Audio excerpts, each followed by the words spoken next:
Hello, good afternoon guys. Ito yung niluluto ko ngayon. Pinakasimple na luto ko to guys. Hugasan ko muna yung walang halo to ng mga Ricardo guys. Ang ginagawa ko, hugasan ko muna yung baboy. Initin ko yung kawali. Yung kawali, lagyan ko ng asin.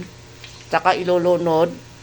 Wala ko ilalagay ng mga Ricardo niyan. Yan pinakasimpleng luto guys. Ang kalabasan niyan guys, ito na pula na. Pula siya guys. Yan. Inakalabasan siya. Lagyan mo lang kunting wag kang maglalagay ng bitchin. Maglalagay ka lang ng kunting asukal. Ang asukal na isang kutsara lang guys. Ang sarap yan guys. Yan ang ganda. Lutuin nyo guys. Yan. Pula siya.